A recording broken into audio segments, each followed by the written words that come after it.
trying to connect with someone who is a little far is not easy. Let me take this opportunity to invite our head of department for education, Mrs. Joyce Sekatawa, to come and give a few welcoming remarks as I try to connect with Edwin.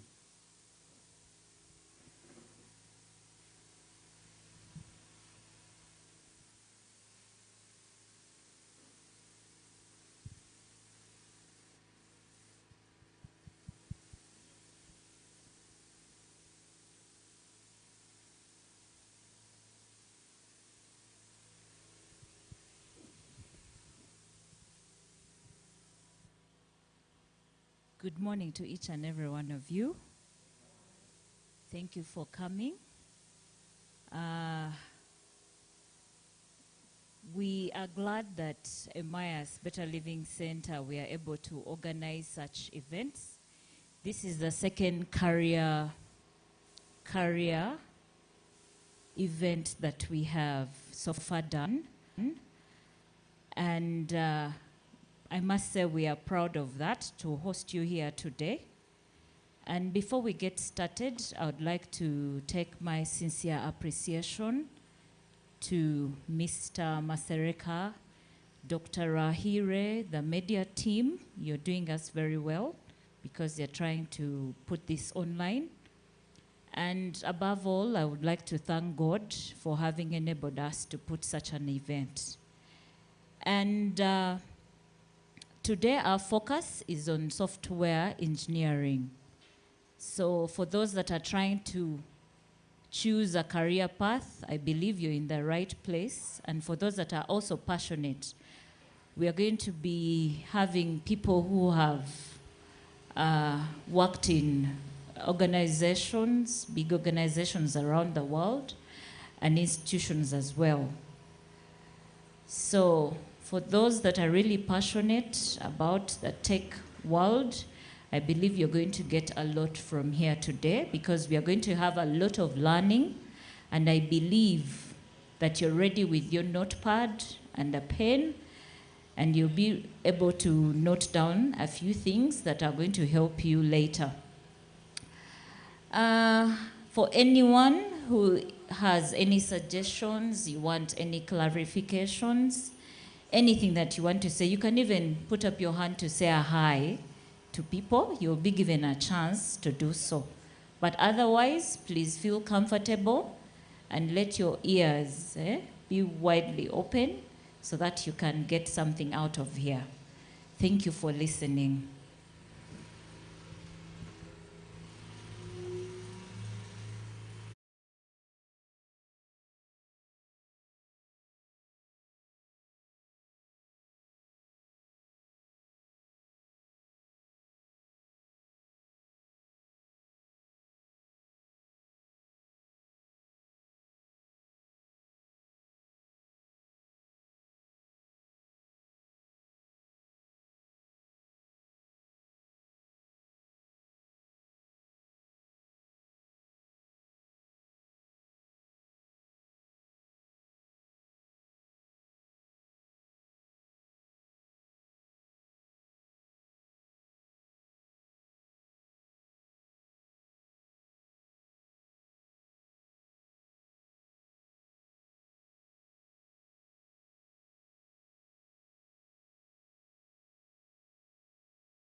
You'll see him when his time comes. Yes. He's a senior software engineer with Washington University. Though most of his work is done remotely, but he's always moving up and down, and he's here with us. We want to thank him for giving us and saving this time to come and be here. Then also my brother Ruhanga Nathan is also here. Where is Nathan? He's out. Okay. So Nathan is also here. And The other person that will be here is Brother Regan Makoba. He's a medical doctor and also a software engineer who has gone into medical digital medicine and software development. So he's the one who is also going to be one of our facilitators. The reason why I wanted us to start with Brother Edwin is because it's late where he is. And when he finishes the presentation, he's going to sleep. Yes, so he has told me in 5 minutes he's going to reconnect. He was supposed to begin at exactly 9. And he's going to reconnect so that we have him present. And then he will be able to leave us. Yes. So let us just be patient a little that he connects so that we don't, again, get another person disorganized along the way. Let us just be patient. Thank you so much.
It's been a very long wait, but finally we are there.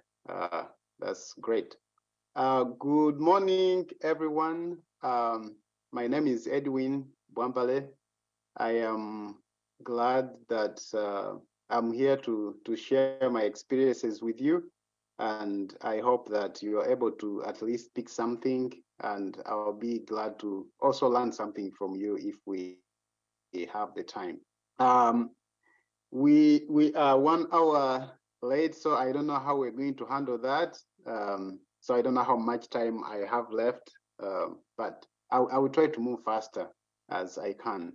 About myself, I currently work as a cloud infrastructure engineer with Google. And before Google, I worked as a software engineer at Microsoft and Walt Disney and Walmart. So most of my career I've been working as a software engineer. So today there are a couple of things that we're going to look at majorly in this presentation. We are going to look at what software engineering is. Just as more highlight. I will not go into details, but at least something, to talk about it. Then we will also look at the different career paths in software engineering, and also why you would choose to do software engineering or to pursue software engineering in your career. We will also see how to get on the train, on the software engineering train. If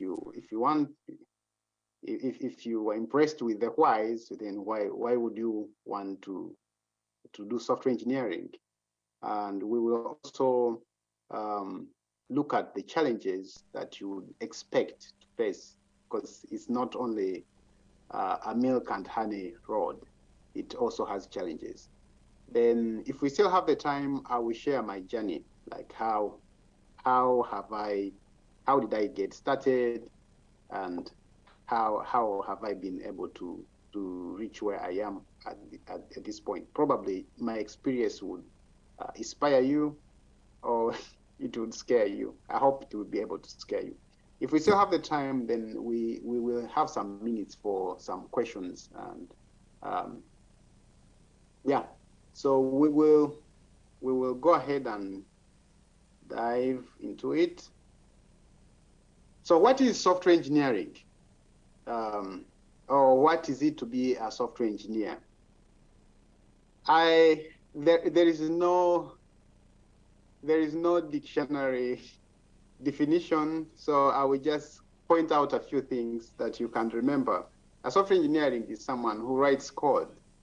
You write computer programs, they develop applications, probably mobile applications that you use on your phone, like WhatsApp, this Zoom that we're using, Microsoft Word, YouTube, Facebook. All these are developed by a software engineer. And the process of developing these applications is called software engineering. And so these software engineers design systems. So if they say you're a software engineer, you can be writing applications, you may be designing systems, or spending more hours looking at your screen. That's one characteristic of a software engineer. I haven't seen one who only spends 1 hour. You find yourself getting addicted to looking at the screen for many hours. Software engineers are innovators. They create, they think of something that doesn't exist, and then they create it. They always think of how to make things better, how to create something that is not there. So which makes it different from other courses. For other courses, they always think of what happened before. Probably it's done by just a few people in the course, maybe at universities. But for software engineers, anyone is an innovator, right from the last guy at a company at the bottom ladder, he is always thinking of innovating. Accountants, yes, they innovate, but it's rare to see an accountant, a normal accountant, saying, "Hey, I want to create another way of writing like a balance sheet." They always work on things that are already there. Yeah, so software engineers are innovators. They always think of creating something new, improving things, and they are always carrying laptop bags. Yes, you're when you're a software engineer, you will not help it. You always be carrying that bag. It's not heavy. Maybe the first days it's heavy, but after some time you don't feel that heaviness anymore.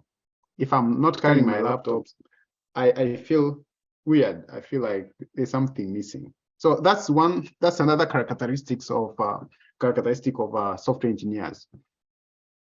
Well, of course, many, I can't exhaust them. They write applications, they fix bugs, they download and install, they work on networks, they update, they write scripts, they learn languages. All those there are so many characteristics of software engineers. So these are just a few of them. So what are the different career paths in software engineering? So software engineering is just as you might have noticed, there are I'll call them subdivisions or different alternatives that you may take or you may pursue as you want to become a software engineer. So others are really software engineers. I know that sounds funny. Yes, there are people who have a title of software engineers. So it doesn't mean that they do something very different, but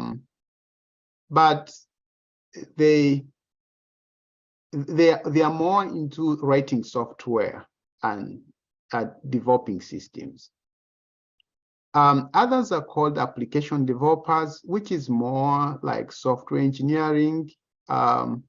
These are more into writing code. They do some design, but it's more into writing code. Software engineers are more broad than application developers. There are also web developers. Web developers write applications on the web. So like a software engineer can write a mobile application, can write an application that you install on a computer, but a web developer strictly develops applications that we use on the internet or on the web pages. Like they develop websites.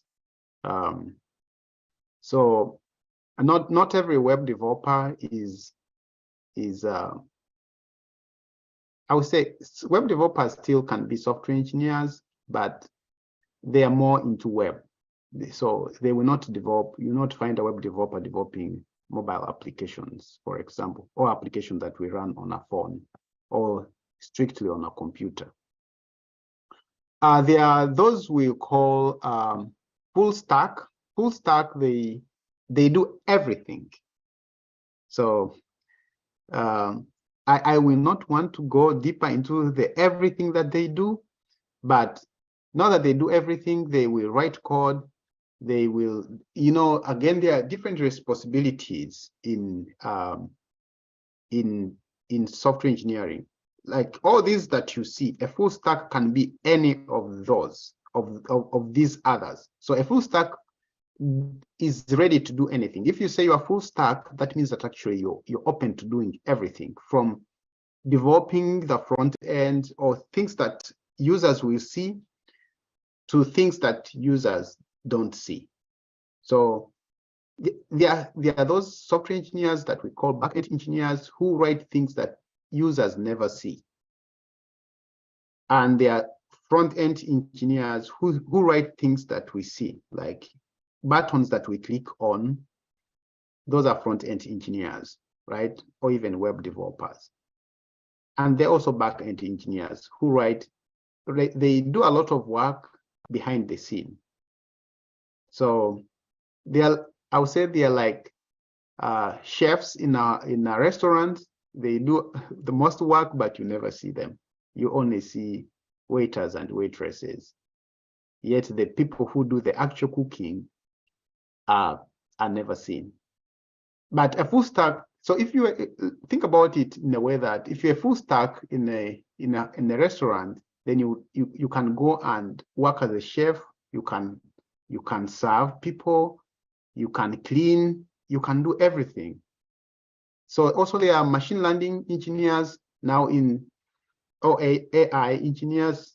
This is a new era of artificial intelligence or machine learning. They are engineers who are getting more specialized into writing code or developing applications or writing computer programs that use AI. They are data engineers. These are more into data, how data is stored, how data is utilized, how data is collected in companies and made use of to make business decisions. So these will specialize in that. They are only into data. And these work in companies that collect a lot of data from daily operations. Think about like banks. Banks collect information from all transactions that are done. So a bank may have a data engineer. He's responsible for, making sure that data is secure, properly stored, analyzed, being able to see trends by analyzing the data that is stored. This is also another area that is getting more popular. They are also what we call DevOps. These help establish infrastructure, computer infrastructure or applications infrastructure in the cloud or in, it may not be in the cloud, it may be in maybe like an office or data center, a distributed network. So these are called DevOps. It's also another specialization. These do not write code a lot. They write scripts more than just writing applications. They are cloud engineers. As the world is moving more into the cloud, it's giving birth to another class of engineers who are more specialized in running computer applications in the cloud. So this is not an exhaustive list. There are other, I just picked a few of them. So you may come across another specialization, but these are the most common and popular one. You ask me which one is better, I will say all of them are better if you do them well. So why would you want to do software engineering? What is the motivation? Again, this is not a list written on stones. Of course, there are these are the ones that I think are on the top. Why most people want to do software engineering. One is there are a lot of opportunities. Honestly, in this world today, I don't know if there is anything that has opportunities like software engineering, especially in the developed countries, and even I think in the developing world, because everything is going IT. Everyone now uses a phone, a smartphone, which has an application. Everyone is using TikTok. Everyone is using Facebook. We're using WhatsApp. We're using ride applications, Surfboarder. So that calls for a need for software engineers, and they are not there. Very few people are willing to become software engineers due to many reasons, as we will see in this presentation. But there are a lot of opportunities in this area. So that's one reason why someone would want to pursue it. If you really do it well, I doubt if you would fail to get a job. I want to compare it with other professions. I think it's highly marketable. There are a lot of opportunities, and the market is so wide. So software engineering is a worldwide career. Some careers are only popular in certain places. If you go to certain countries, you see certain professions are not popular there. But for software engineering, it's popular. Whichever country you go to, there's need of software engineers. So that creates a very wide market. If you move from Uganda to, for example, to the UK, there is need for software engineers, and the beauty is it's standard.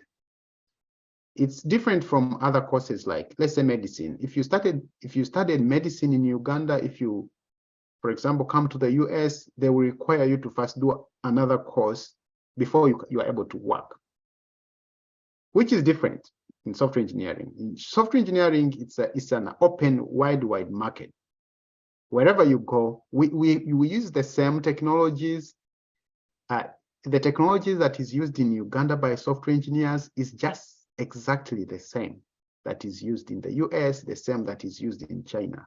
So someone that has been a developer in Uganda can just go to the US and start developing right away. And since this is an online, or this is an internet-based profession, it even makes it more open. Some companies allow their employees to work anywhere. So you don't even have to leave Uganda to get a job. You can get a job when you're in Uganda, and you still compete with other people around the world, which makes the market so big compared to other professions. For most professions, you really have to be in a place where you're going to do it.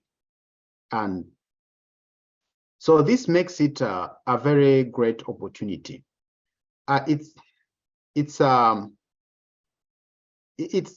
It's fast.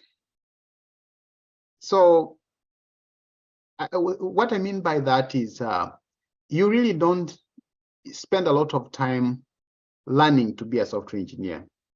If I compare it with like other courses, still like the other engineering courses, like, let's say, telecommunication or civil, electrical, you spend 4 years in school. You want to become a doctor, you spend 6 to 7 years. And if when you get out, you're considered a senior, you still have to practice before you can really be allowed to work fully. For software engineering, there is no restriction. You can become a software engineer with just after 1 month. The limitation is you, when you think you're ready, or when your employer feels you're ready. So there is no limitation. There are no standards of like, this is how long you should. Like medical courses, you have to take a particular period of time before you can be allowed to practice. For software engineering, even 1 month, even 1 week, if you're good, if you're able to cover all the content within a day, you can start working the next day. And no one will say, hey, you haven't taken XYZ amount of time, which makes it good. Like if you want to switch from another course, if I want, for example, to change my career to, let's say, law, I will need to do like 4 years, go to LDC, and it will take me like 5 years. But if someone is doing law and he wants to switch to software engineering, it may just happen within a month and he's ready to work, or even right away. So which is something like, for example, people who are old, like, let's say you're in your 40s or you're in your 50s, but you want to learn something that you can do something for yourself. before you really age and retire, this is something good where you can just go and learn for 6 months, 1 year, and you're ready to go. That makes it beautiful. The other one are the perks. So these are like the pay, to be more specific. The pay, I think, is really, really good compared to other courses. Right now, I think it's one of the most highly paying jobs, especially in developed countries like the US, where there are a lot of IT companies. It really pays a lot. And I think in Uganda too, even the time I was in Uganda, I still remember it was, compared to other courses, it was always good. A software engineer would always get a good salary with no experience or very little experience. And there are other benefits for like companies here. You have the salary, but also you're given other payments in addition to your salary. So if you're in a company, you compare software engineers with other employees. Software engineers are always paid more salary and more additional benefits, which makes it, I think, admirable. And I've seen most people switching from all kinds of professions to software engineering. There are people switching from medicine to software engineering, switching from law. I have worked with people who have switched from all kinds of professions. I don't know anyone who has switched from software engineering to another course. I don't know. I have not met anyone who says, I used to be a software engineer, now I am doing medicine. I don't know. I don't know anyone like that. Because really the perks are great, are really, really great. And it doesn't require you to really be so good and so educated, and it takes less time. The other thing is mobility. Most companies now, I think it's even has been there when I was still in Uganda. I used to work like from home. I would report to my company for like once every 2 weeks. I would work from home, and that was 2015. So it's been there. Now most companies here, most of the work I work from home, and it gives you an opportunity to travel. If like you're someone who loves traveling, you don't have to be off. So you can be working while you're doing other things. Like if I want to come to you, most of the time I come to Uganda, I'm still working. I rarely take an off when I'm coming to Uganda, and I'm working. So it's a good opportunity for people who want to do more than one thing. Like you want to run your personal businesses when you're still maintaining your job. This is an opportunity. And also, you may not want to live in certain places. Like you may, for example, want to get a job in the US, but you don't live in the US. Software engineering is one of those professions where you get that opportunity. Yes, there are other opportunities. Like I don't know if a lawyer can work remotely, because you need to go to court. So you have to physically be there. If you're a doctor, you need to work at a hospital. So you can't do it remotely. If you're an engineer, you have to go on the construction site or on your site where you work. So software engineering is unique in that way. Entrepreneur. So most innovators come from software engineering. Or when you're software engineer, it's easy for you to become an entrepreneur. Because first, as I mentioned before, software engineers are innovators. They always think of creating something. So most people end up going independent because, you can do it yourself. You can create something easily, and it becomes popular, and you're independent. You're an entrepreneur, which is, I think, not common with all professions. So if you want to be an entrepreneur, software engineering is another quick path to that. It opens more opportunities for software engineer, for entrepreneurship. Yes, I will stop there with the reasons why you would want to do software engineer, or advantages, as I may put it, of software engineering. There are more others, but I think those are the ones on top. So the question is, how do you get on board? How do you become a software engineer? So I have divided it into two.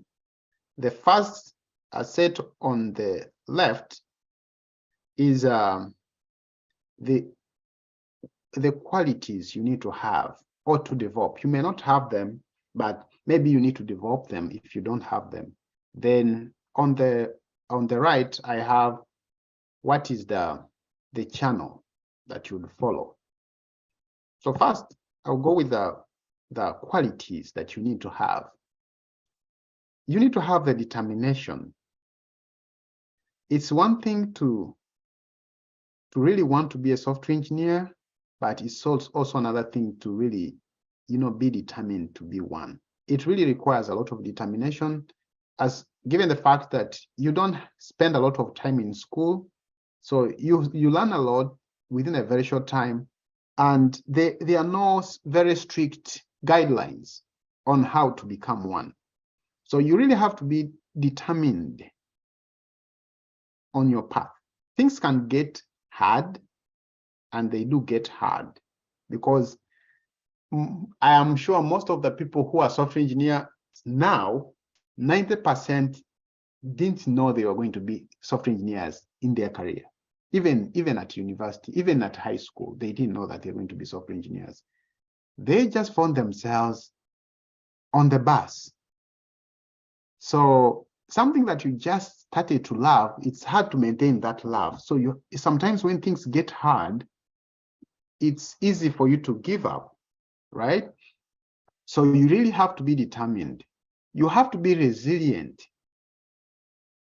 It starts from learning. Honestly, the first time I fumbled into software engineering, as I will share with you in my journey at university. Things were hard. First time it looked like English, but I couldn't understand anything. And it still happens. I still get moments where there is something I'm trying to understand. I read through it like 3 times. I don't know what they're talking about. But when I do it over and over, it begins to make sense. For most people, they go through it 2 times, they give up, right? So even when you're getting started, I can assure you, for the first 1 year, or even 2, or even 3, you may not understand. But if you insist, you will learn. So you have to really be patient with yourself. You have to be resilient. You have to be determined. Commitment. Setting your goal and commit to it. It starts from learning, the learning process, or even making a decision to be one. I've met people who want to be software engineers today, and next week, they don't want to be anymore. The other week, they really wonder if they should be one. And again, you find them a month later, they want to be. So you have to commit to your goal. If you've decided to be one, then commit. No matter how hard things become, you commit to your goal. You need to have discipline. And this spans from just behavior. Like if you're learning, then you should really be willing to commit to that learning and really learn, than, you know, you're reading today and then tomorrow you're reading and you're watching a phone, you're watching a movie. I don't say watching movies is bad, but being committed and being disciplined in the way you do your things is important. As a software engineer, you're going to really have very little time, but be expected to learn very fast. And there's going to be a lot of noise. You're on the internet all the time. We spend most of our lives on the internet, and it is tempting. You may find yourself, instead of reading, you went to watch a tutorial, you end up watching a movie or a clip, right? So you have to be disciplined, set time for certain things. Say, during the day, I don't watch a movie. I watch movies only on the weekend. I wake up at this time, I read from this time to this time, and really commit to that, have that kind of discipline. If you don't have that, it will really be so hard. You can't be lousy and become a successful software engineer. It's hard. Most of the software engineers I know, they're just so disciplined. They know when to do what. You have the fun, but you know when to have the fun. You have to have the passion, because surely things get hard. Sometimes they may get boring, but if you have the passion for what you're doing, then you will continue.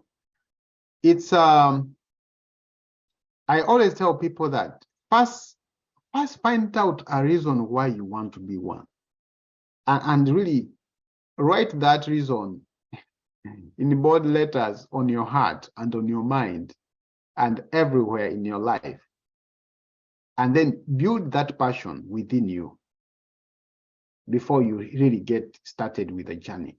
Otherwise, if you don't have the passion, if you're only going there for the money, when things are hard, or when you see other opportunities, you see other people making it in life cheaply, you know, you jump off the bus. So you have to really have the passion, the love for it. If you don't have the love, then ask yourself, find a reason why you should love it. If you have developed the passion, the journey will be so easy. You know, you can look at the previous points, why you want to be a software engineer, or why, or just, you know, you just think like you have to build it in yourself. Ask yourself, why is software engineering good? Why should I love it? And then if you can answer that question and you're convinced, then you should go for it. If you don't have the passion yet, then you need to start to work on that. You have to sit down and close your eyes and say, I would love to be a software engineer. And you love that coolness. You think it's cool. Maybe that's the best term I can use. If you think it's cool in your heart, in your mind, then you have the passion, you know, to pursue it. You have to have the dream. What do you want to be? Why are you doing it? Is it for the money? It's okay. It's okay to do it for the money. If you want to make money, it's a good goal. For me, it was one of the reasons why I went for it. So it's not bad. It's not like evil for you to like say, I'm going for software engineering because it pays well.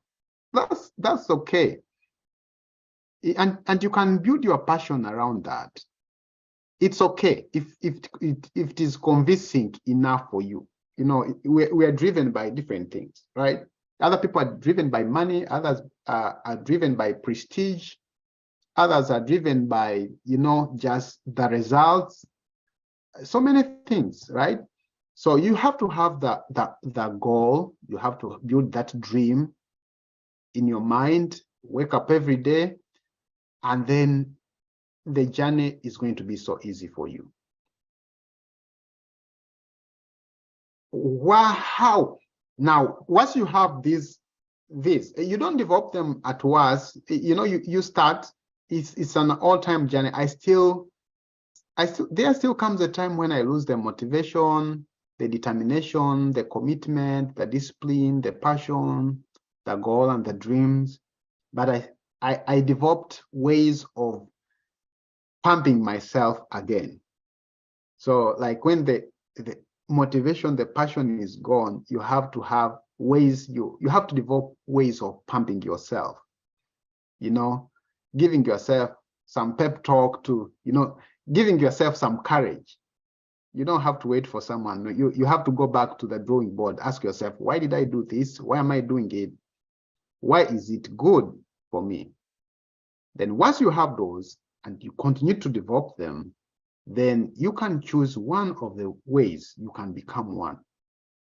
Most standard way is through school. Go and do a bachelor's degree or a master's degree. I did a bachelor's degree, and then, yeah, the rest followed. But it's not a must that you really have to do it. If you didn't do it, you don't have to go and do it. If you want to go and do it, it's not bad. But if you have most degrees, they can allow you to, most bachelor's degrees, they can allow you to go and do a master's degree directly without actually even having to do a postgraduate diploma. Right now, you can always find a university that will accept you to do a master's degree. And that's fine. It will get you started. I always recommend that you look through the curriculum of the masters that you're doing and ensure that it has the courses that will help you in your journey. Because some may not, it may be a computer related or software engineering or IT course, but when actually the designers of the course did not really put courses that will help you in your software engineering journey. Maybe it has more of networks, computer networks, it has a lot of information systems, implementation at a user's level, not as a developer's level. So you really have to look through your course outline before you do it. Currently, there are a lot of software engineers who went through boot camps. Boot camps is just like an informal way, or you go to some training courses. These are not like accredited schools. I can come up with my own boot camp. I teach people how to code. Most of them they have a lot of practicals, and they span from 3 weeks to like a year. And I know a lot of people who have become successful software engineers who went just through boot camps. I work with so many people who went through boot camps who never did a computer related courses, and they are very good software engineers. You can go through YouTube University. I'm just giving this as an example, as a representation of any, you know, teaching yourself online. Do a course online, subscribe to some YouTube channel where someone is giving free tutorials. There are a lot of people who have become software engineers through this way. And honestly, I think like there are a lot of free courses on YouTube right now. You don't even have to pay a coin.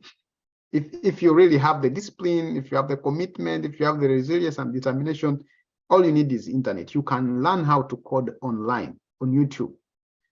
There are other courses, of course. There are other platforms which offer online tutorials. You can subscribe. I always say, you really have to have the discipline, the commitment to be able to learn from these platforms. Because if you're teaching yourself on YouTube, there is no exam, there is no deadlines. You have to set this yourself. So you really have to ask yourself, if you can be able to do that. There are people who are naturally good at, self-control. They have the discipline. If they set their mind to something, they're able to do it. So you can be you can be someone who is able to do that. So some people go through it through jobs, like you just get a job. If like, you may have someone who offers you a job and you learn from the job. I know people who have gone through that. Like most people who leave university and you find yourself in a maybe at work, at where you work, there is a university, there is maybe an IT department, there are people writing code, and you learn from them. Yeah, people learn in that way. It's not easy to find those opportunities, but there are people who have gone through that path as well. What are the challenges? Challenges are, it's competitive. Yeah, because there are a lot of smart people there. So you will be competing with the best of the best in this world. So just be ready for that, but that shouldn't stop you. It requires time. You need to invest in time. You should be someone who is able to sit on the computer and invest in time. If you are someone who doesn't want to sit down and concentrate on something, who is not able to sit down for like 5 hours without getting off your seat, who is not able to spend a whole day on the laptop, then don't try it. It's dynamic, it's always changing, so you need to always keep learning. It's wide. There are a lot of misconceptions. People will discourage you. They will tell you you have to be so smart to do it. That's not true. And it's challenging, of course. So all these are challenges that you face, but you should expect them, but none of that should be able to stop you. I don't know if we still have the time. I will just maybe spend maybe like 5 minutes to tell you about myself, like how I went through the process, and maybe the last 10 minutes we can leave them for the questions. How I got started, I was at high school. I was in Maryland, and I was studying to be a doctor. And then one day we were having dinner. I remember back then we didn't have a dining hall yet, so we used to eat from the forest. So I was having dinner, and I was next to some guys. They started talking about IT, how it is good, and I wasn't part of the conversation, but I was just listening to them. I just fell in love with it. So when I went back home, I made some inquiry about it. So they told me it was fine, and then that's where it all started. I lost interest in medicine, and I went for it, and the rest is history. Of course, in the process, they got discouraged, got disappointed, got demoralized, but I kept it going. And I knew I had made a very bold decision, because most of my friends were doing medicine, pharmacy. Most of the guys were within class at high school. So I knew that I had a very tough challenge. I knew if I don't work hard, I will never forgive myself. So I decided to commit to really doing my best, so that I never regret why I made that choice. So I from day one, I made some kind of like, so when I were in class, one of our lecturers kept on saying, programming is good, it is hard, it pays well. I was like, it pays well. So that motivated me, and I just I just decided that for all the programming courses, I will pass them. I really passed them. They are the ones I passed more than anything. I said I can fail anything but not programming. So another thing that really helped me was though it was one of the motivation, I got one advice from my uncle who told me, he gave me some advice and said, hey, Edwin, whatever you do in life, always do it well. Don't care about the money. It will always come back to you. So I applied that, and I still apply it today. I made sure that if I'm working with somebody, I don't care about the money. We will make negotiations. So as soon as we have finalized on the negotiations, how much you're going to pay me, it doesn't matter anymore. Whether I'm going to do it for you for free, I don't care. Once I've decided I'm going to do it, then the money, we talk about the money when we start, and we talk about it after we are done. When I'm doing it, I don't think about the money. I don't worry about the money. That really helped me in my journey, because I really had an opportunity to work for so many people, and most of them, it was always free, but always at the end, the opportunities would pay big. Most of the what I've seen is most people always put money first. If you don't give them the money, they will not do it. If they will do it as good as the money. So if the money is a lot, they will do it better. If it is little, they will not do it better. I think what has helped me in my journey is I don't always look at the money when I'm doing it. If I've decided to do it, I will do it. What has kept me going? I just loved it. I love doing it, and I am committed to doing it. How do I grow? I never stop to aspire. If I'm at one level, I always, as soon as I step at a level, I always ask myself, what is the next level and how can I jump to the next level? Always reading, always following what is getting out, and always learning from other people. Yeah. How do I keep motivated? I set higher goals. So I always have a goal that I want to, to reach. If you don't have a goal, you will not be motivated. So I set a goal, and then that motivates me to keep running. It helps me to stay awake. It helps me to wake up. I identify things that make me happy, and then pursue those, put them in line with my career. Some people it's traveling, some people it's eating, some people it's living a good life. I have my own things that I love, and I always put them as part of my career journey. So we will go to finally questions. I see we have some minutes, so let me know if we have any questions.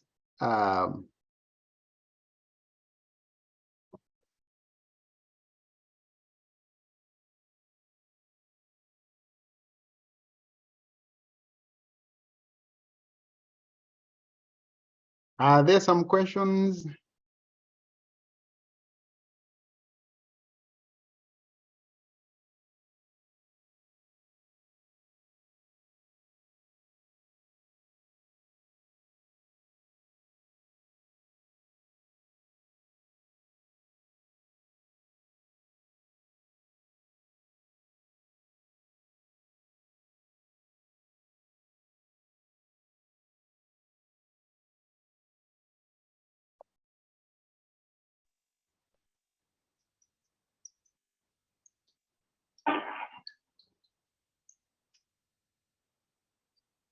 I can't hear. If anyone is speaking, I can't hear you yet. Are you able to hear me now? Yes, I can hear you now. Okay, thank you so much, Brother Edwin. Many people are appreciative of what you're doing.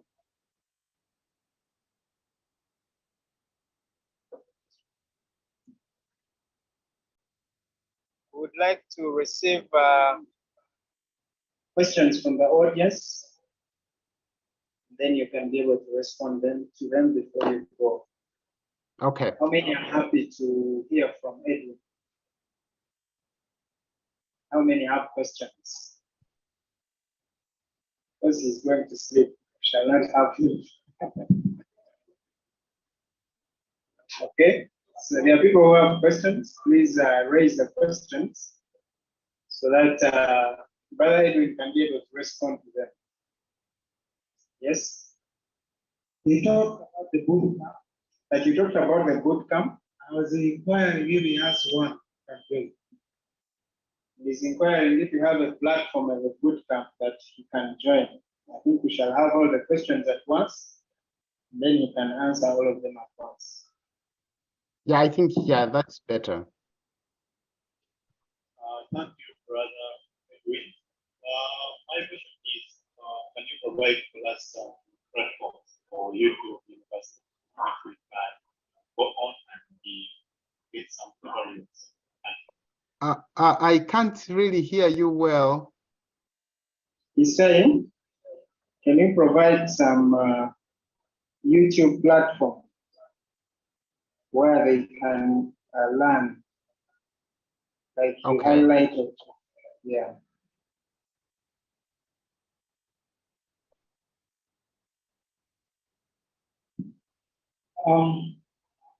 Can you kindly tell us about project management and how we can jump into it?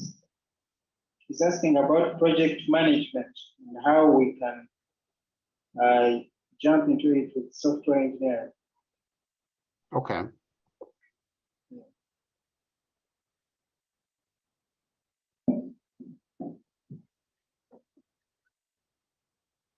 It's another one. Just before you come, another question is, do you have some online platform where we can be practicing from, like from Google or other companies, or online courses which we can take on? And another question, there is software engineers, system designers, and programmers. Do they do all related stuff, or they're quite different? That's my question.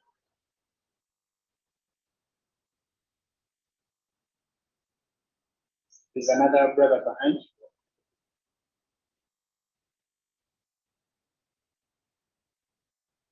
Brother Edwin, thank you for the facilitation. My question is about your aspect of open source software.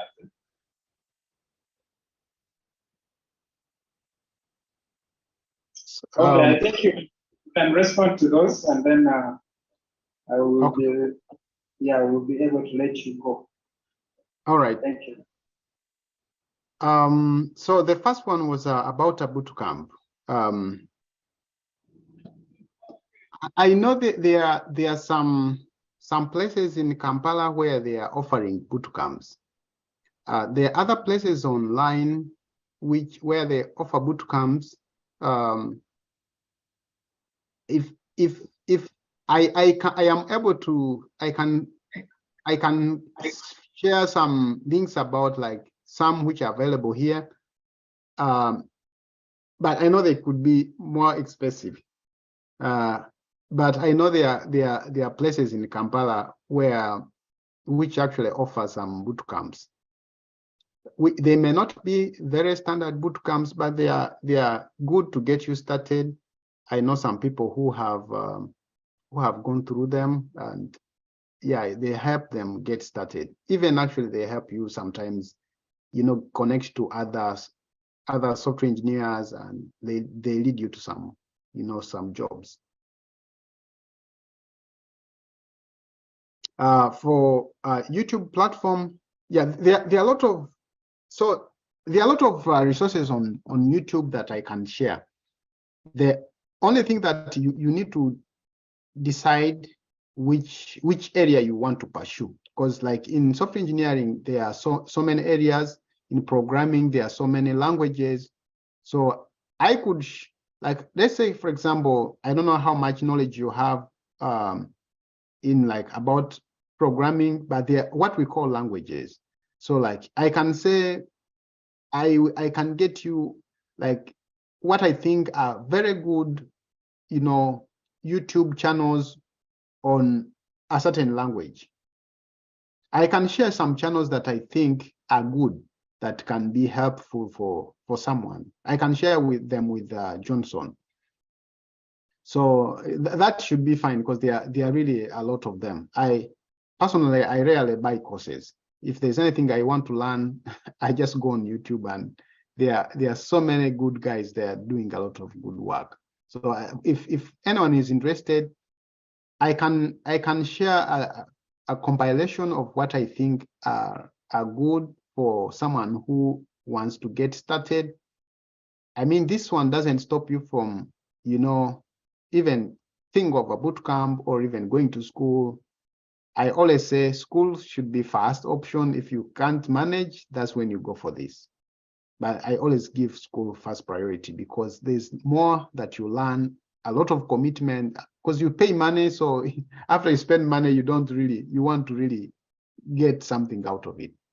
But I will compile some, and I will share them with Johnson, and he can share them with you. About project management. So project management, you know, it takes many forms. From the software engineering perspective, most of the project managers that I know, it doesn't mean that that's how it is. Most of them have done software engineering for some time, and then they decide to go into project management. Because most of the project management in software engineering, they are helping design, like they drive software engineering projects. They are the ones who we think of like, oh, this is how we should build this future. We shouldn't do this, we should do that. So you need to have that engineering thinking, or some good knowledge about applications development.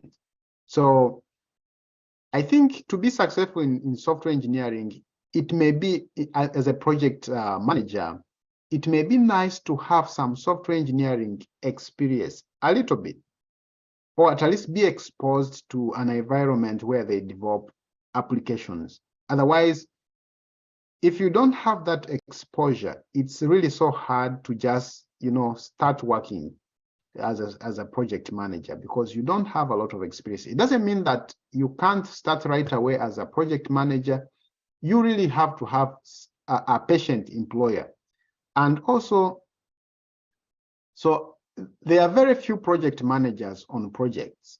You may have like one project manager on a team like of 20 people or even 50 people.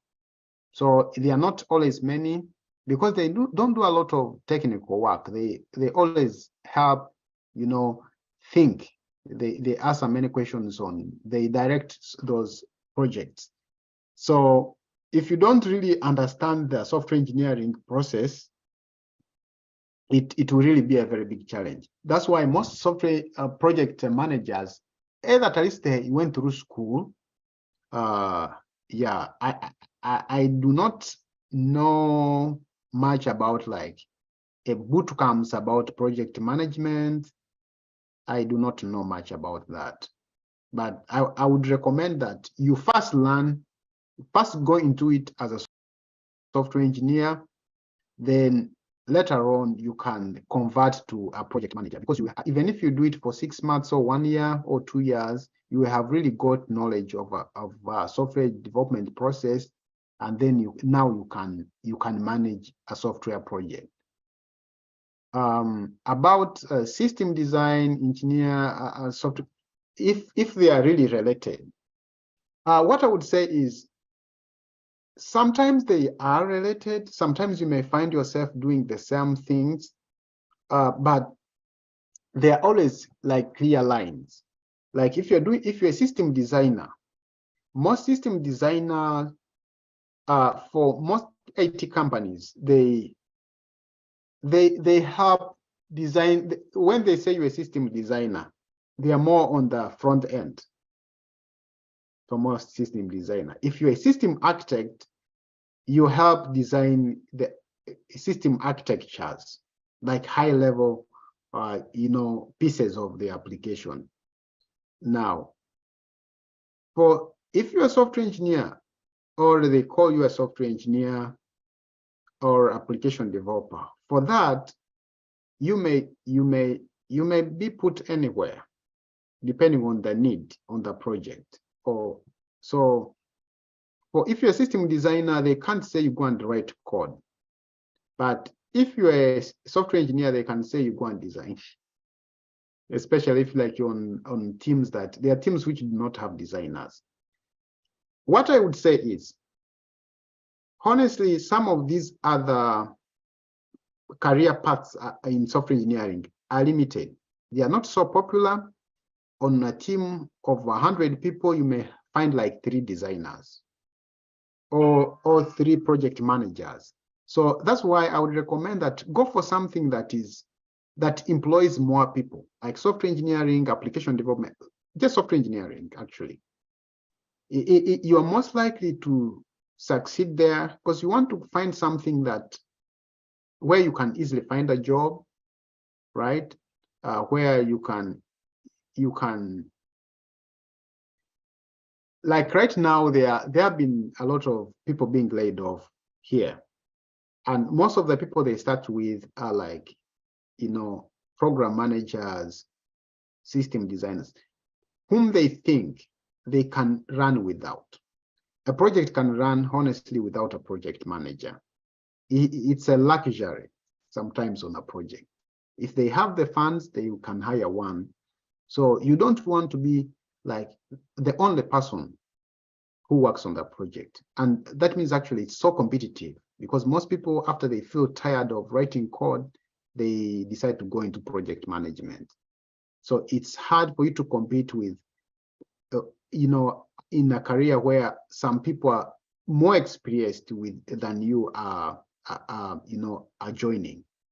But software engineering is more competitive because they employ a lot. There are a lot of software engineers needed. On a team of 100, maybe like 80, most companies 80 or 90 are software engineers. Maybe the 10% is just the others. That's designers, project managers, recruiters. So that is my opinion. It doesn't mean that that's the right thing, but that's my experience and my observation. About open source software. So open source softwares, so from a software engineering perspective, one of the things that you need to know is that their software, it varies. There are open source softwares which have licenses which are being maintained. There are then open source softwares which are being maintained by anybody, no responsibility, however, So I think it's okay, but you need to ask yourself who is behind it. If it is behind a strong company, then it is fine. But if it is just developed by someone, just think about it. If you build your product around that, or you build your business around an open source software that can die anytime, then I think that may not be good. So if it is being backed by a strong company, it's okay. That's what I can say about it. But they are okay, they are good, but you have to ask yourself that question. I think that's all. Okay. Thank you, Brother Adrian, for responding to those queries. There's just one that you'll just respond before we go to our next speaker. It is from you. Dewan Zwambale is asking that with the part of AI like ChatGPT, BARD, and Bing AI, do you think software engineering jobs will be many in the coming years? Yeah, that's a question everyone is asking. This is my opinion. Honestly, as a matter of fact, we will see a reduction in some jobs due to AI. There's no question about that, because like there are some things that computer now can write code. I personally am using ChatGPT for some of the complicated scenarios. Like if I had a question that would take me a day, I can go to ChatGPT and I ask it, and it will take me like 5 minutes, and have solved it.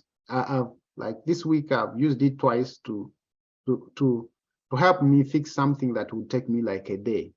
Like one, I had taken 2 days without solving it. I was like, why don't I try ChatGPT? And within 5 minutes, I had it solved. So that means a lot. It means that actually developing is becoming easier and easier. So when something becomes easier, the demand goes down.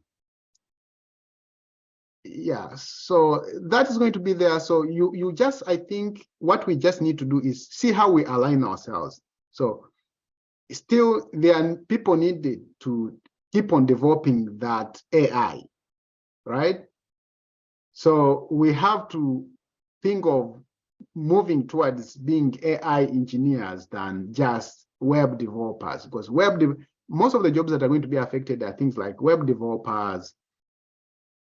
Those are really going to be affected so much, because now that can be done by a computer. A computer can develop a website. So if you're a website developer, in just a few years you will not really be relevant. And I mean that happens in everything, and it's not only in software engineering, even for other jobs. So that's my opinion, and I think that's the common trend that that's what most people are expecting.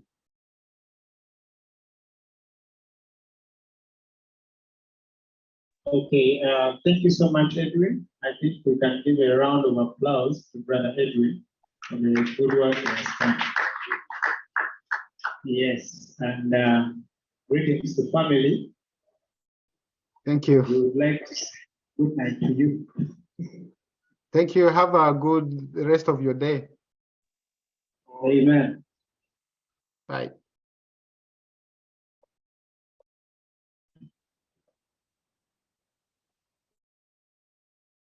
The recording has stopped.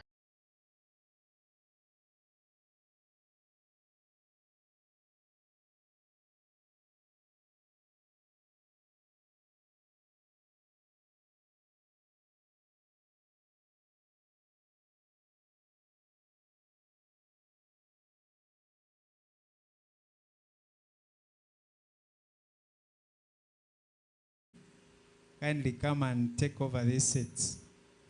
Yes. Our next presenter is going to be Brother Nathan.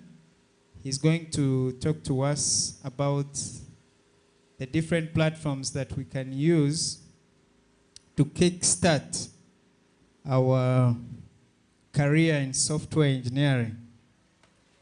I was with Nathan at Chambogo University. He was doing computer science. Me, I was into telecom.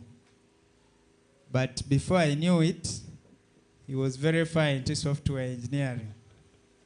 So he's going to tell us exactly where he started from and what he did to make sure that he reaches where he is. And maybe try to encourage some of us who do not know even where to start from. Like our evangelist, Emmanuel. Thank you so much.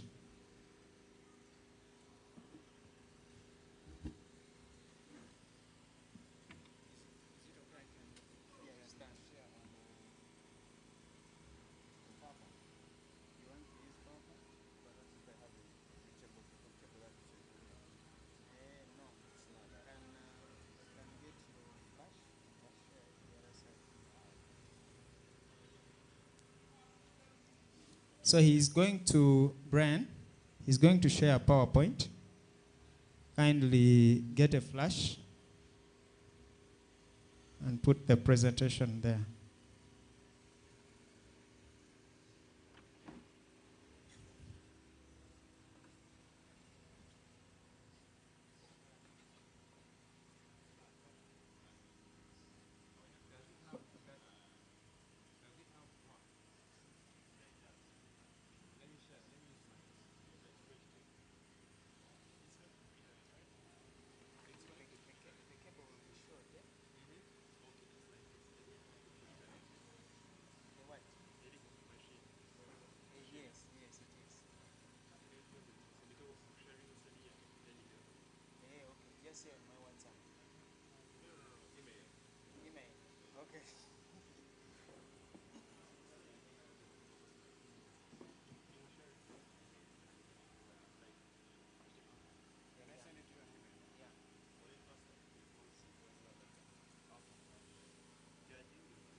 Let me give you my email.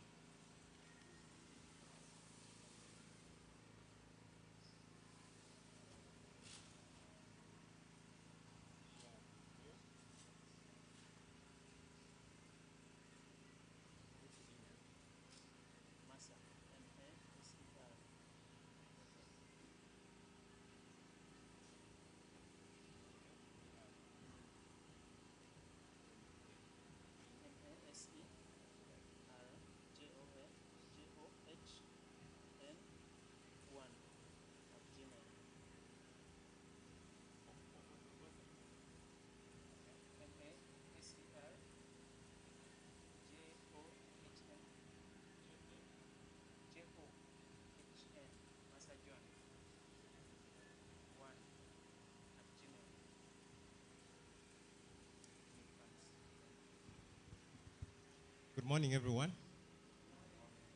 And how are you? Happy to see you here. And I'm glad I've also had the opportunity to be with you. Yeah, so my name is Nathan Ruhanga. And just like he has introduced me, I've been with my brother Masereka for quite some time during my campus years. And that was way back in Masereka, 2015, yeah? All the way through 2015 through to around 18. Yes, so just like you said, my career was around, I would like to thank our previous presenter. He mentioned something that is real in life, and that is many of us end up doing what we don't expect to do.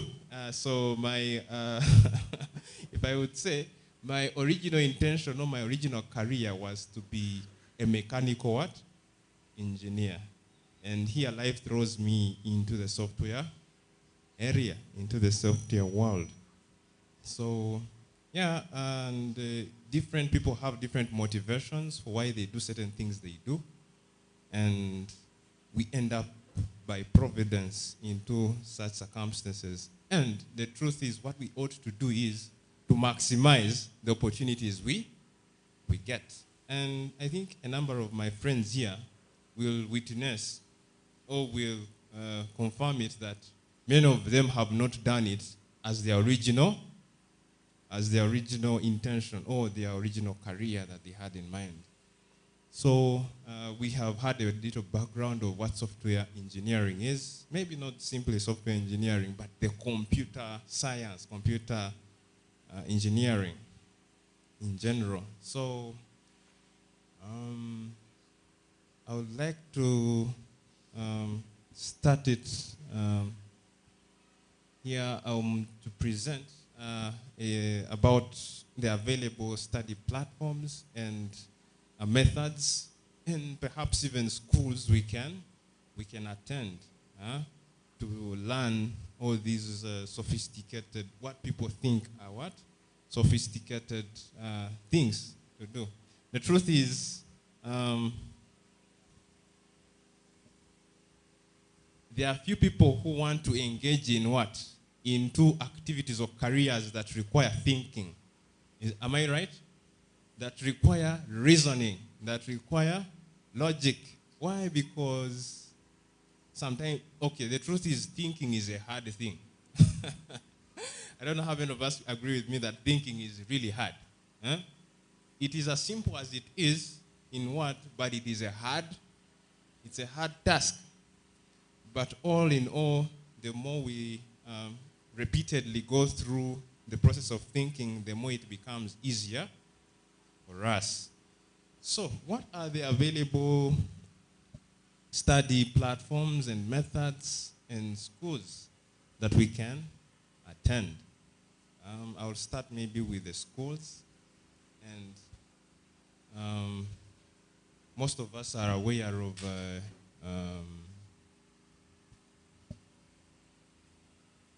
maybe the methods, sorry. Let me start with the methods. There are a number of methods that we can use to learn, yeah? One of them is what we may be acquainted with. Maybe before I can continue, I've not really introduced myself as I ought to. So I went through Chambogo University, yeah? Chambogo University, and I did, well, he said computer science, but it was IT. One of those least courses that people want to do in software engineering. IT, general information. It's information technology, and it's quite general and almost has no real world software development courses, I may say. Yeah, it's so general. It's just like you come here and we talk and we talk and we talk and you leave, yeah, without any practical or serious applications for what we have discussed. So that's generally IT. Nowadays, I think they're improving and adding in some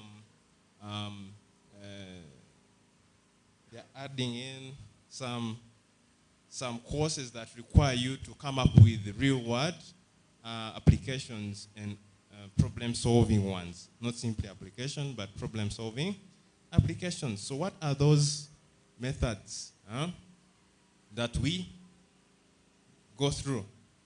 While at Chambogo University, I went through the last method, the lecture style learning, where you will have a lecturer, literally come and stand before you and tell you A plus B is equals to C. A plus B is equals to C. And there they will illustrate to you whatever they can while they are in front of you.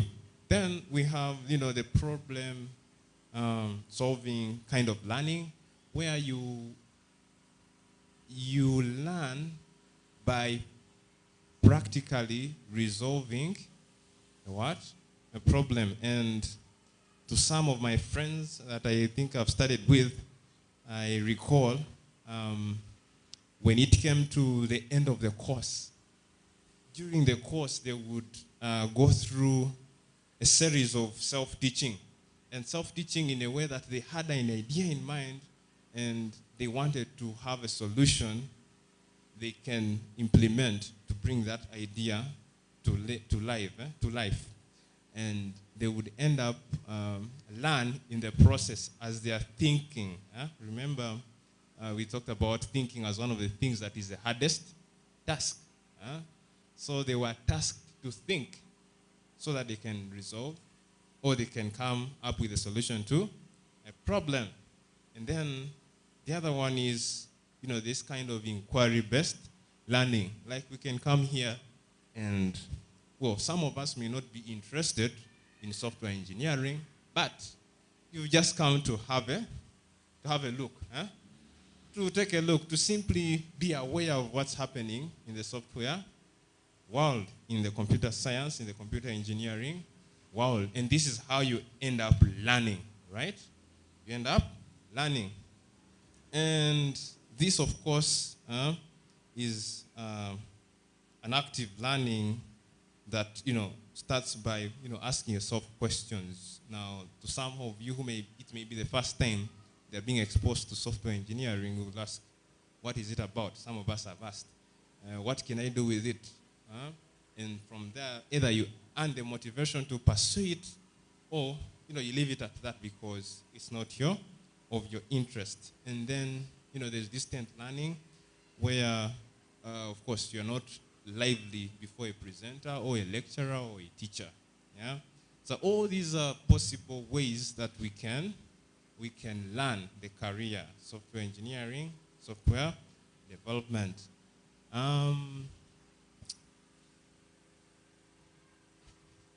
I'll go to you can take us to the next slide, Brother Johnson. And those are the schools. Where do we get all these facilities or education centers that can teach us software development? Brother has showed us really that there are a number of universities and schools that we are aware of, and these provide courses that we can venture into. And I maybe want us to task us to always watch. Our brother mentioned earlier that in our pursuits, in whichever pursuit we will get involved in, let's remember God, right?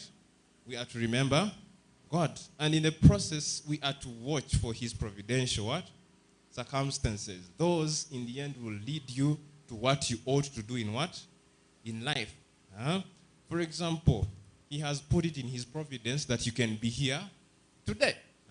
When you watch all your past life, because the truth is, we know life can only be lived forward, but it can also be studied backward. It can be studied backward, but it is only lived forward. When you go through your history, what are those ways or providential circumstances that God has put in your line of sight, so that you can begin pursuing software, if indeed God means that you pursue it? So I'll mix this with my own experience. Yeah. So while at high school, I think I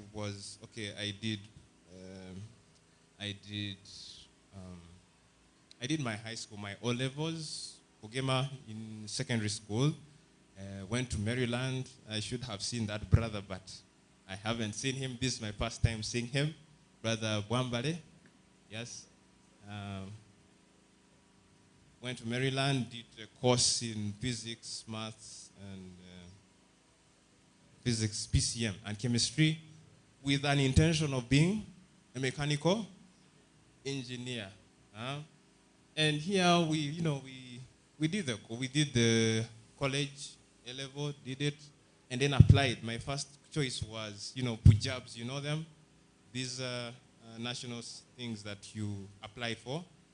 And then what happened was my first choice was mechanical engineering, followed by automotive engineering, different universities. Those are my choices. And my third and last out of the 6 was IT. You see, that was my last and least, so that just in case I lose on the first 2, for the sake of not paying tuition, let me get there. Any course I can do, and that was IT, the least. And unfortunately, it became the one I had to do. Oh my! So that's how I think I can count providence on my side. The thing I least expected to do is what God gives me. So I'll also urge us to really watch upon God's providential circumstances as we pursue IT programming and how things unfold in our ways, in our paths. So from there, I did it, but because I had no passion for it, he said something very important, that we should have that passion, the motivation to pursue the career, right? And not look at it as an option. Many of us want to do these things as what? options. Can I try it? Huh? And you end up trying. Huh? Truth is, try and fail, but don't fail to try. But in your trying, be definitive, be intentional, and ensure that you what? You achieve. Huh? Don't just try, but look forward to achieving, to becoming successful in what you have taken up. Huh? Yeah, so that's how I got through campus, finished campus. But even in the process of doing campus, that wasn't my my ambition to pursue the course. I was simply doing it because I had to. It was a merit given that I can't just waste. So I go through the course, and out of campus, truth be told, is I left campus with nothing.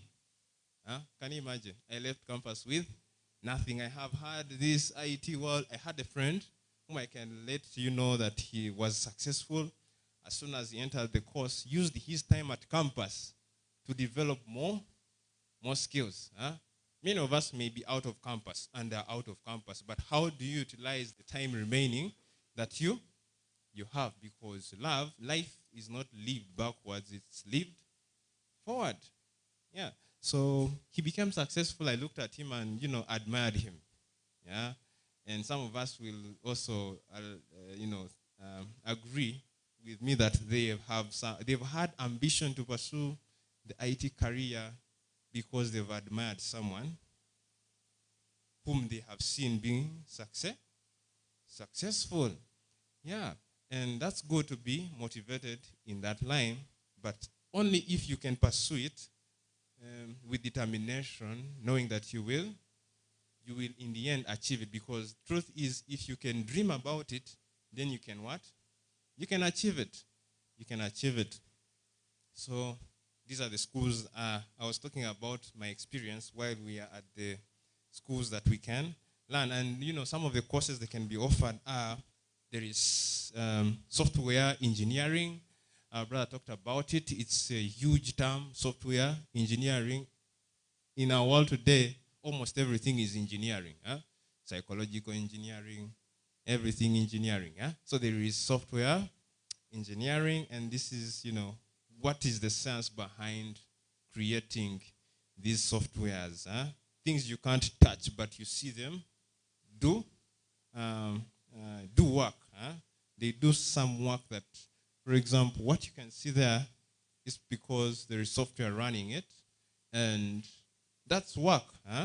That's work. Software engineering. So there is also information technology. I've abbreviated them. You can see that. Software engineering, information technology, and computing. That's the course I was doing. Information systems, for the sake of time and, space, I abbreviated them, information systems. Then there is data science.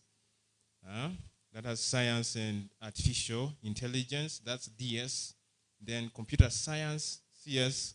And then computer engineering. Now this one will deal with, if you can look at all these hardware materials that people are holding and using, the hardware part of the software development, that's computer engineering. Computer science goes into the mathematics, the detailed binary, the way they work. And literally, if you can look at it, computer science, software engineering, all these are mathematical in nature. So the backbone or the blood of computer engineering, software development is mathematics. But this has been simplified into our human language so that we can use it. That's why we see programming languages. These things that we use to create the software, these tools that we use to create the software. So there are a number of schools, Makerere University, Chambogo University, Bugema University, they offer software engineering. The years, of course, differ depending on the course you're taking, either a lapse of 3 or 4 years. We have one of the interesting academies that we may be knowing of. I think you know it, Brother Mase. It's Greenbridge Academy, an institution owned by one of our own. He's an Indian Adventist, and you can you can pursue something about software development. If you want to be this person who wants to be in front, behind a what? A teacher, who wants to see a teacher in front of you. So there are such schools. There are a number of schools in the link that I have shown in the presentation, and that's, okay, so that's tertiaryinstitutions.com, and we can get related courses about software development there. Yep, so that will be a little bit of your homework for you to go and find out, just in case you're interested in pursuing a course, a degree, even a master's, perhaps a PhD. You can find all that there. And so while I'm still at that, I go through campus with nothing, but only to be hit by the reality of life that I need to start working. Campus was seamlessly easy.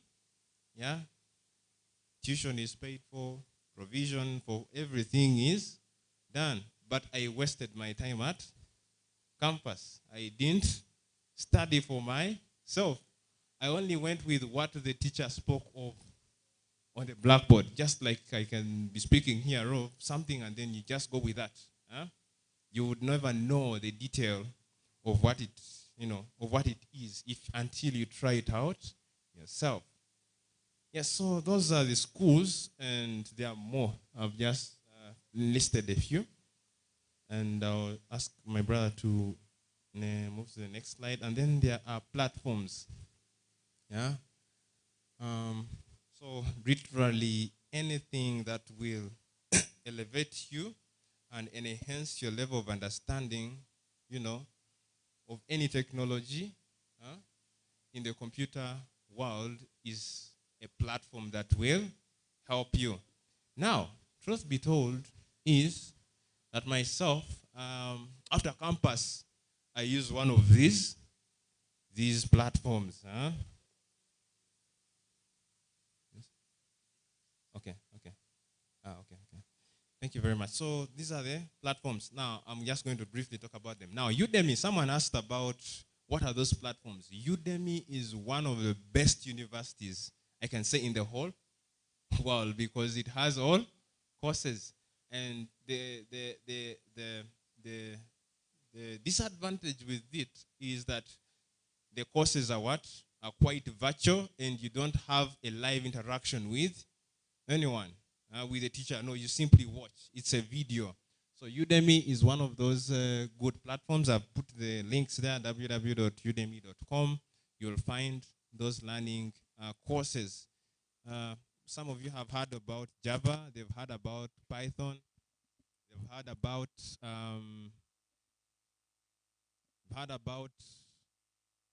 C++. You've heard about a number of programming languages. There is MySQL. There is databases.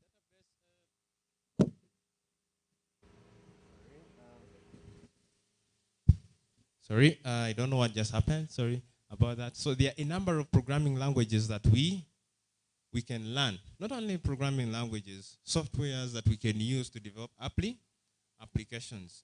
So myself, I think I have taken a few courses from them and done them even while I can still work. Because the truth is, what I know is simply a drop. And what I don't know is an ocean. There is an ocean of things that we all don't know. And what we simply know is a what? Is a drop. So Udemy is one of these places that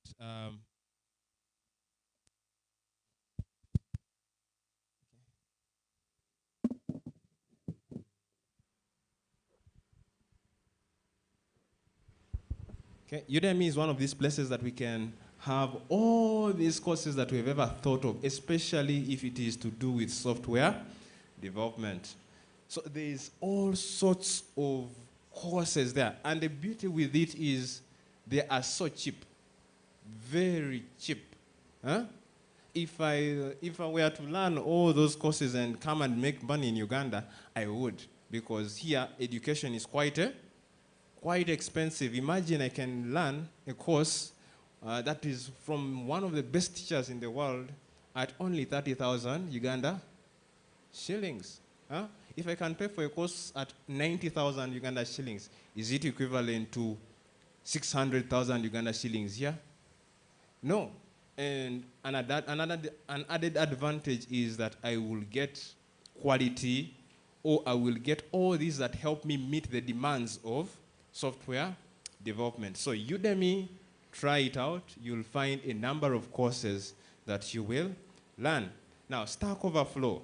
Stack Overflow is something similar to what people have suggested or talked about, ChatGPT. So this is one of the areas we learn by asking questions. And the truth is, this is open. Anyone can access it. Yeah, so Udemy, Stack Overflow, and then one other beautiful place we can learn from as a platform are these volunteering platforms. One of them, I think my friends will concur with me, have gone through is the OpenMRS. I've not put it there for the lack of space. OpenMRS is an open, okay, there's what people have, you've heard about it, someone has mentioned it, open source software, right? This is software that is developed freely for anyone to consume freely. And how can software be developed for anyone to consume freely? It's because there are people out there who are volunteering to develop such softwares. Can you imagine? How does the person creating the WhatsApp benefit from it? And yet everyone is using it free of charge. Why? One of them is it is used, fine, for advertisements and so on. But the truth with it is, in the process of, there are ways in which those open source softwares benefit those who are creating them. But it's also a good way or a platform where anyone willing to learn or wanting to learn something can learn from people who are experienced and coming up with free software. You can access the code, you can try to understand, you can ask questions and understand. It helps you learn faster. So I've not mentioned them, but volunteering platforms include OpenMRS. OpenMRS is a medical system, open source software, where people around the world come together and come up with solutions that can help the medical industry. And all this is done with free initiative. And if I can hook myself into such a community, I will be able to learn from them. And trust me, one of the most stable applications you can use are applications that are from an open system, ecosystem, right?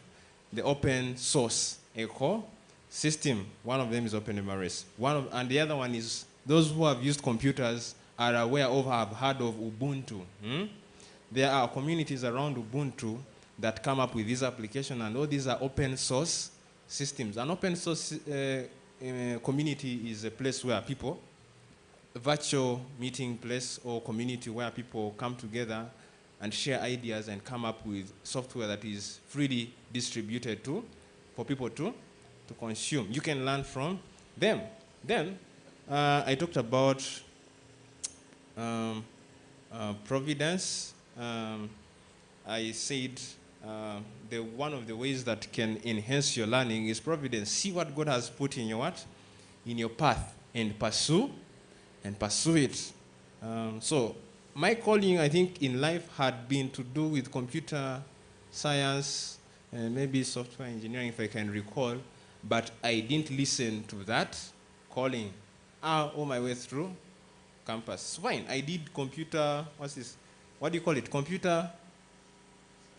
No. In high school, there is computer, what's this? Computer. I think it's computer, yeah? It's computer, it's called computer. So computer studies, O level. I also did it at A level, not knowing that's something I'm going to venture in more deeply. Yeah? Okay, so so then there is ChatGPT that we have discussed earlier. This is an AI system, and itself is a software. It's a form of software. and it is developed by software developers. The truth is, it's also open source. Huh? People come together and share their ideas and come up with things like ChatGPT. If I can hook up in such a community of ChatGPT software, then I can learn more about AI. I can learn more about artificial intelligence and and data science. Yeah. So now coming to my last slide. How much? There is a typo there. How much do you need to know? Yeah, how much do you need to know? How much do you need to know about software development? Oh, so for example, if you are backend, someone talked about backend, how much do you need to know? The truth is your attempts to know determine the limit. The least you try, the limited you are. If you can't try, then you can't achieve. You can't become successful. Yeah. So one tip that we will want to know is that the roots of any learning process are always bitter, but the fruits are sweet. The learning process can take time and can be a bitter one, but the fruits are sweet. And then lastly, your ambitions are handicapped by your laziness. If you're ambitious and you just don't care, you think, I'll try tomorrow. You try, tomorrow reaches, you try the other time, you become handicapped and you never achieve anything. So the truth is, let us not procrastinate, because procrastination is the thief of what? Of time. Procrastination is the thief of time. So I beg to stop here for the sake of time, so that we can have many of us enriched or edified by our fellow presenters. Thank you very much. Questions, I think, will come. That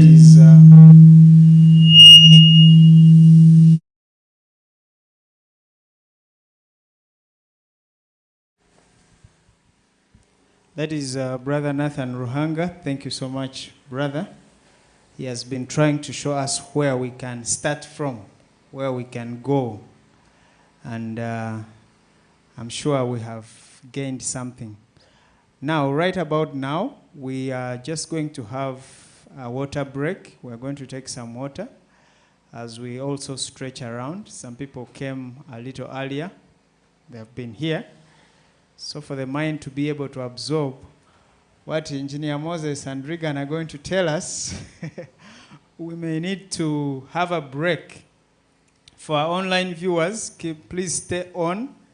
Yes, the live feed is going to stay on for at least 5 to 10 minutes, and then we will be back.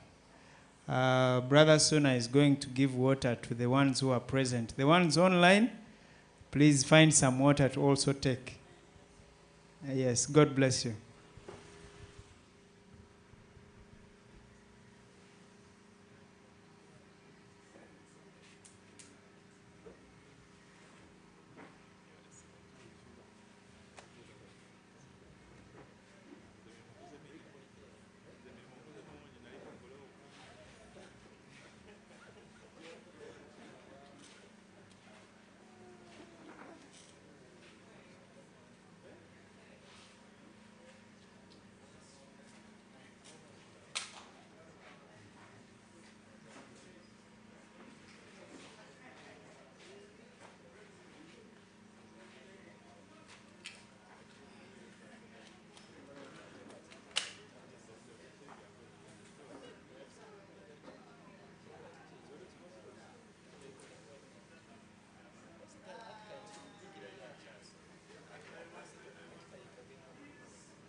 My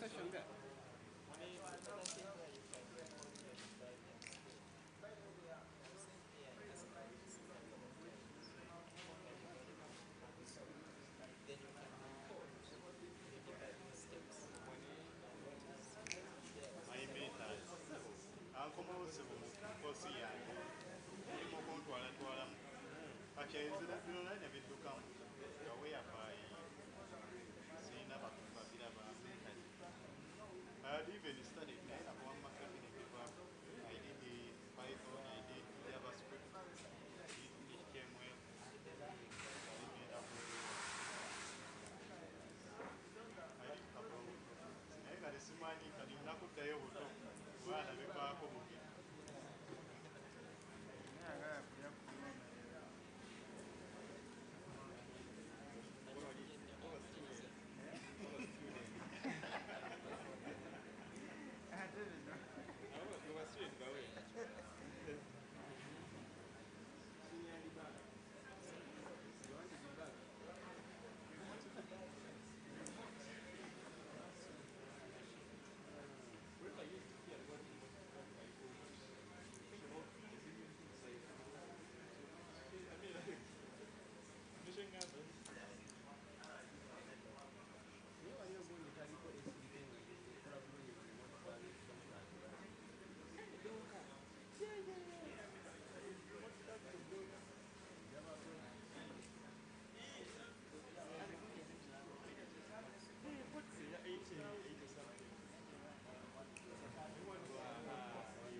Hello, everyone. Oh, it's too loud. Good afternoon to everyone. Nice to meet you all. I'm Moses Mtesasira. I'm a senior software engineer.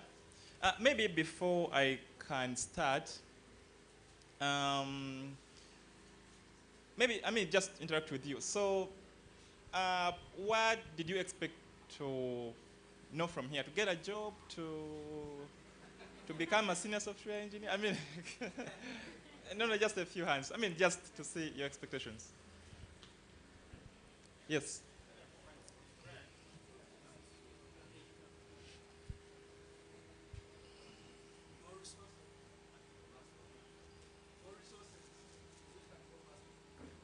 More resources? Yeah, sure. That makes sense. Okay. Get more resources? Yes, my brother. Oh, motivation. Oh, so you're the kind who needs to first be told how I started my big hotel with a single seed of rice and okay, yeah, but it's a good thing. Yeah, motivation. Okay. Yes, my brother.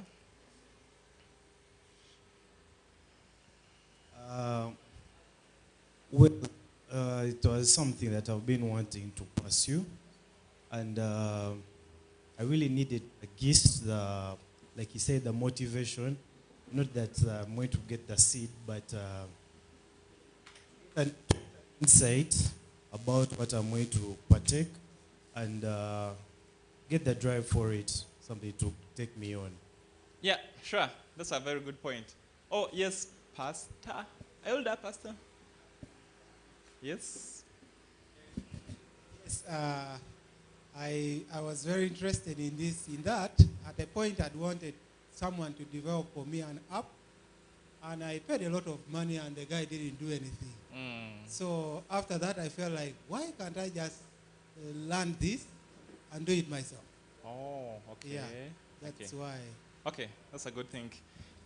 Oh, yes, last person. Yep. I came with expectations of knowing the reality of what it takes to be a software engineer and what is needed. Okay. Yes, the bigger picture. Okay, sure, that's a good point too. Okay, I think they're all good points. Yeah, motivation, getting to know the reality, coming to learn, to code, to make his app. Just kidding. Okay. Maybe the other question. So most of you who came here, probably you have an interest in software engineering. Why would you be interested in being a software engineer? Why not an architect? Why not a medical doctor? Why not a civil engineer? Just a few people to tell us why they think they would want to be software engineers. Yes? I think it can help very many people. Yep. Okay. One package of item you have. Yeah. I didn't get that point. So why would you want to be a software engineer? Because I see that through these software applications, I can help very many people at a shorter span of time. Okay. And it's readily available to everyone, everywhere. Okay, yeah, true. Yeah. Okay, that's a good point. Okay, sorry. Yes. Thank you so much. There are two things that so much attracted me to get into software development. One, I would love to spend more time at home. Yep. With family. Yep. The second one, I would love, there are certain things I wanted to do. I had ideas in my head, I want to do this, but it needed me to have a background in software engineering. Yep. And the people I tried to talk to help me, I was pulling ropes with them. So I was like, I'm going to get into this industry, and I develop these things by myself. Okay. Thank you. Last person, Brother Emma. Why would you leave whatever business and stuff and then join software engineering? Well, IT is the trend now. Okay, I like the And point. because it is almost in every sector of any business, entrepreneurship, whatever, you need IT. So it's the backbone in our current time Yep, to almost true, everything. So true. it's important to learn it. True. Okay, thank you. So maybe let me just talk slightly about my background. The previous facilitators have talked about much of the stuff, the job market, the opportunities, the platforms. So they have said a lot, right? My background, I actually studied with Brother Masereka. I was in year 4. I think he was in year 2. And Nathan was in year 2 when I was in year 4. Okay, at that time, maybe I'll go to that. But basically, my background is I'm an engineer. I did industrial engineering at Chambogo University. Industrial engineering is just a general course. You learn a lot of things, computer something, some building, some architecture, some computer designing. So when I left campus, I did quite a lot of things. One, I was an architect. Actually, I used to interact with Simon. I think he just finished his architecture course at Mackay, right? So I did house plans, I did mechanical designs, I did land broking. It's called land broking. Broker in English. So I was once a broker. I used to sell land. Well, I did quite a number of things. Question, how did I get to software engineering? It was one time, in summary, right? What inspired me? Well, I'm being honest, what inspired me? So it was at church. At that time, I had just left campus, so I was trying to add up things to make ends meet. Then I saw this very young guy. At that time, he was younger than me, but he was driving a big car. Okay, at that time.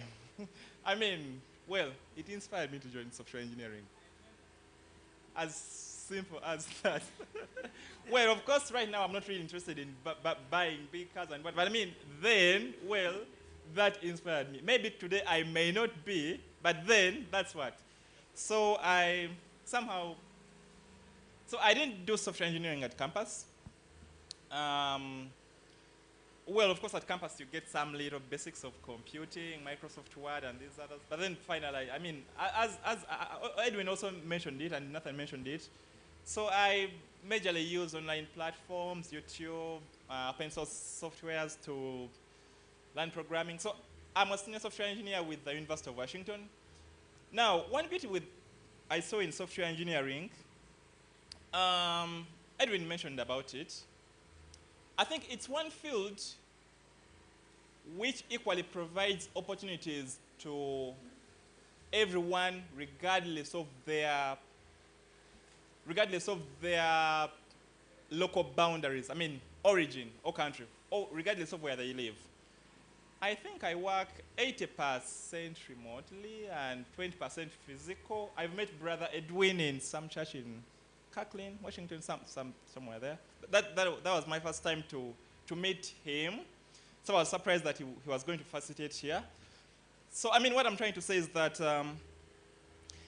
in my architecture that I was doing, it would be close to impossible for me to do a house plan in London or in New York. How possible is it for an architect in Uganda to design a house plan, a structure in New York? So you see, most of these other fields, engineering fields, may not provide you with equal opportunities, right? With software, Java is Java. System.out.print is the same in China and in Uganda and in Rwanda and in Burundi and in New York, right? So if I can write system.out.print, regardless of where I am, I can, right? So I think that's one thing I saw with, that's one beauty or power with software engineering. I was meant to take you through opportunities and, you call them payments? Okay. But maybe we can just go through something small. So, the humankind, man has gone through a lot of technological progress, right? I would define technology as something you use to, something you use to make work simpler, right? Well, I would simply define tech as that. We've gone through what we call the Stone Age, where majority of the work is being aided by stone tools or tools made out of stones. From the Stone Age, we've gone through, from there humankind shifted to, to the Iron Age, where they progressed from stone-based tools to simple iron tools and weapons. Agriculture improved and a lot of things improved, right? So from the Iron Age, there came the Industrial Revolution, where now humankind was kind of like building a lot of bigger mechanized systems, industries. So, so some of the key people during that age, people who did a very great impact during that age. Some of you have heard about maybe people like John D. Rockefeller, guys in oil, Andrew Carnegie, guy of steel, Henry Ford, production of cars. There is Cornelius Vanderbilt, guys in rail lines. That was their age, right? So that's just around a few centuries ago, 18th century.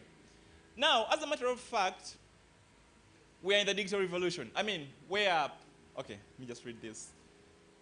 This refers to a period starting in the mid-20th century with the advent of digital electronic computing. Now, every progress comes with pros and cons, right? Now, for example, if Rockefeller in his industry, oil company, used to employ 1,000 people, now with the coming of the digital generation or the digital age, I guess if he used to employ 1,000 people, today he could only employ like 50 with 10 machines that can do 100 times more work than the rest of the people, and more accurately, well, with less costs. What I'm saying, we are in a digital age, right? So it's a fact, actually, Brother Emmanuel mentioned it. So it's a fact, we are in a digital age. Well, that's why we are talking about software engineering, right?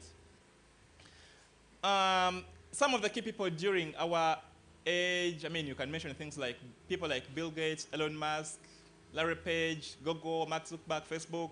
Now, you're going to note that during the Industrial Revolution, well, that's a more documented revolution, at least as far as our history is concerned.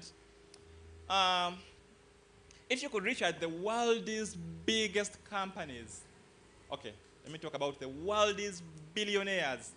So these are people in real estate, people with production companies. Well, in their 80s, right? Someone in their 80s can become a billionaire out of making a huge real estate empire, oil empire. Now today, we have billionaires in their 30s, right?